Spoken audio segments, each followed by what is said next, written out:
The path of the initiate. The journey of the seeker is defined by rigorous discipline, the shedding of worldly attachments, and the profound pursuit of hidden, eternal truths. At the heart of this narrative lies the transformation of a young initiate, Jeshua of Nazar, as he navigates the demanding protocols of the Druidic Brotherhood. His passage begins with a solemn departure from his family and the Essene compound, symbolizing a total commitment to a life of service and enlightenment. This transition requires the renunciation of metal and animal hide belts, marking a symbolic separation from common material constraints to prepare his physical self for the arduous spiritual trials ahead. The initiate is cast into a life of service characterized by repetitive, back-breaking labor designed to strip away the ego. Through tasks such as scrubbing the decks of the ship Britannin and enduring the harsh, often cruel directives of masters like Nicodemo, he learns the essential lesson of obedience. This harsh regimen is not intended merely to punish, but to forge a mind capable of absolute focus. The ability to maintain inner calm amidst external chaos and terror becomes a prerequisite for his further advancement, illustrating that true mastery is an internal state that transcends physical suffering or societal standing. Symbolic wisdom and the Great Temple. Deep within the esoteric traditions of the Druids lies a sophisticated language of symbols that serves as a mirror for the evolution of the human soul. At the center of their spiritual architecture is Caer Gar, also known as Stonehenge.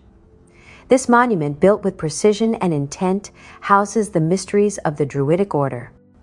The initiate's journey toward the status of a full Druid culminates in a final examination, where he must demonstrate his understanding of sacred symbols, including the glane, the straw, the oak, and the mistletoe. Each of these represents a layer of reality, moving from basic physical utility to the highest spiritual truths concerning the divine and the nature of man. The significance of these symbols extends far beyond their ritualistic use. The glane, while presented as a simple glass object, it serves as the symbol of the individual's eternal soul and the divine moment of birth when the flame of life is ignited within the human vessel. The oak and the cross, representing the residence of the Supreme, the oak cross embodies the eternal sacrifice and the bridge between the earth and the heavens, serving as a beacon for salvation. The mistletoe, functioning as the ultimate symbol of protection and divine medicine, it symbolizes the Son of God made manifest in the breast of every man through rigorous discipline and purity. Transcendence and higher truths. The ultimate goal of the initiation process is the realization that divinity resides within every individual, transcending the boundaries of any specific brotherhood or order. Jeshua's internal struggle arises from his refusal to limit the scope of truth to the Druidic tradition alone. He recognizes that while the Druids hold vast ancient wisdom, the principles they teach are universal. His assertion that there exist higher orders than the Druidic path causes deep friction, as it challenges the established hierarchy and the ego attachment of the priesthood. Yet, his commitment remains unwavering. He prioritizes the absolute truth over his own survival, even when faced with death or exile. Throughout his time in the tomb, on the treacherous northern sea, and during his rigorous study at Cornbray, the initiate experiences death, burial, and rebirth. This thrice-born status signifies his detachment from the temporal world and his alignment with the eternal. He finds strength in his vision of the Golden Girl, who acts as a touchstone for his emerging manhood and spiritual longing. This vision, alongside his meditations, allows him to navigate the hostile environments of the ship and the initiation grounds, proving that internal resources, when cultivated through silence and reflection, provide a strength that no external force can conquer. The narrative concludes with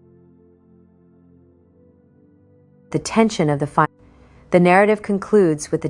the final examination, where the initiate is forced to confront the mystery of the useless stones, Phallus I and Phallus II.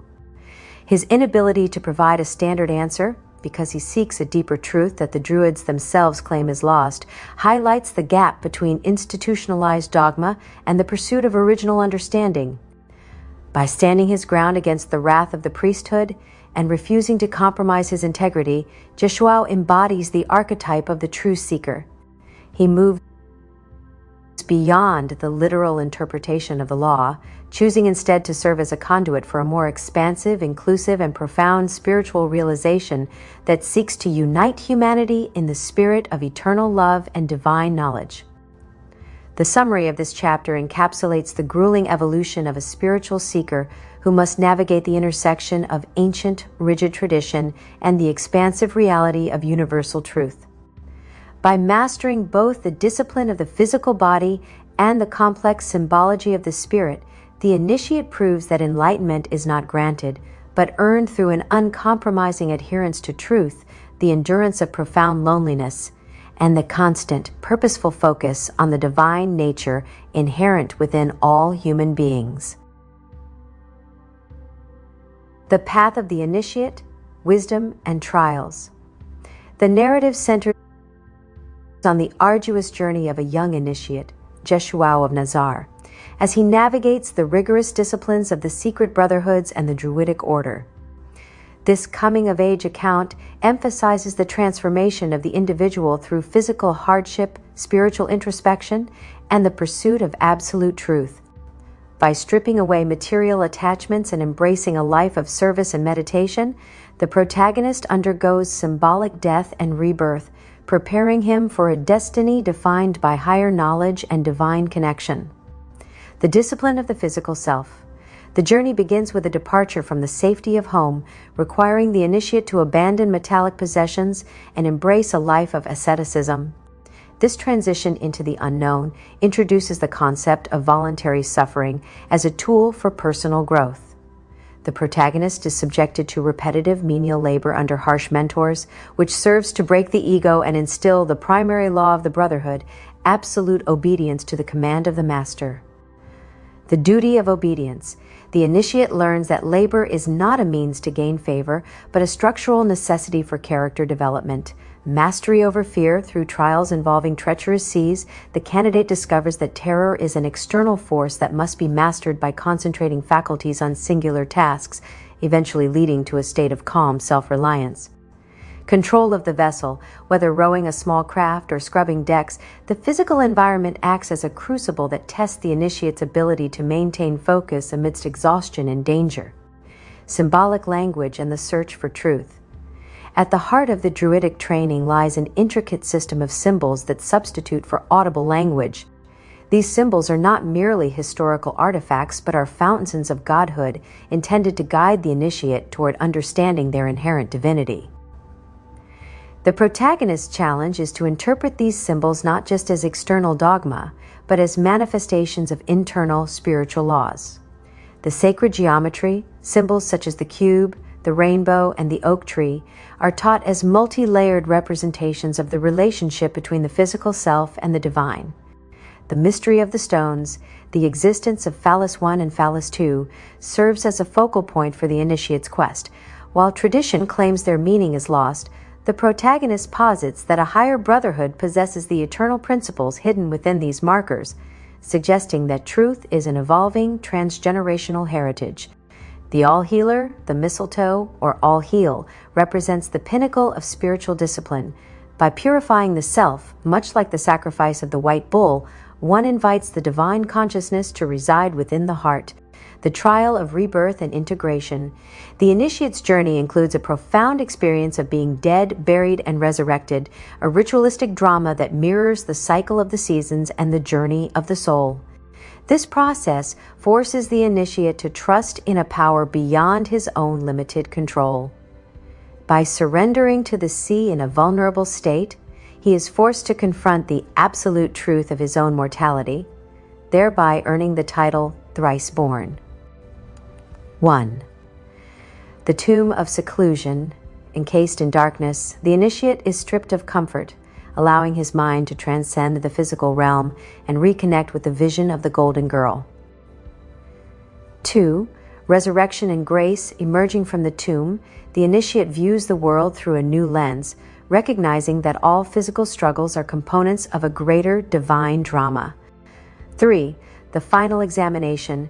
Standing before the archdruid, the initiate must explain these sacred symbols across multiple levels of understanding.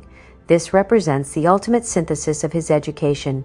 the ability to speak the truth, even when it risks the wrath of those who prefer the safety of conventional, limited knowledge. Higher orders and eternal wisdom. A central tension in the text is the initiate's assertion that there are orders higher than the Druids themselves. While the brotherhoods provide the structure and the vocabulary for spiritual development, the protagonist recognizes that no order is superior to truth. This realization leads to isolation and hostility from his peers, yet it also marks his transition into a state of spiritual independence. The unity of divinity, the belief that every human holds a fragment of the divine, challenges the exclusivity of the priesthood, shifting the focus from collective dogma to individual responsibility. The eternal chain. The concept of the chain represents the binding of all masters across time, creating an enduring, non-physical order that transcends individual sects or geographic boundaries. Preparation for destiny. The rigorous study at Cornbray and the initiation into the Druidic mysteries are revealed as steps toward a much larger goal, the preservation of knowledge for the sake of all humanity. The convergence of purpose. Throughout the narrative, the protagonist's life is marked by the presence of a golden girl, who serves as both a source of inspiration and a symbol of the eternal feminine grace. Her vision acts as an anchor during moments of profound loneliness and danger.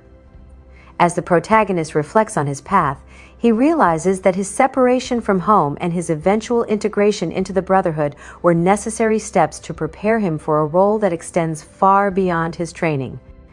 The power of contemplation, meditation, and inner vision are identified as the most effective tools for maintaining one's center in a hostile, changing world. The synthesis of experience by combining the lessons of the Essenes, centered on love and community, with the Druidic emphasis on individual power and duty, the initiate prepares to reconcile disparate schools of thought. The ongoing journey, the conclusion of the examination, is not an end, but a beginning. The initiate, having passed the ultimate test, is now equipped to serve the greater cause of truth, guided by the wisdom he has fought to uncover. In summary, the text outlines a path of spiritual enlightenment defined by rigorous discipline, the rejection of fear, and an unwavering commitment to truth. Through his trials, the protagonist proves that real knowledge is gained not through the mere repetition of traditional scripts, but through the deep personal appropriation of universal symbols. His journey from an eager student to an initiate of the highest order illustrates that the ultimate goal of any brotherhood is to cultivate individuals who can stand as pillars of wisdom, effectively bridging the gap between the mundane physical world and the eternal, divine reality.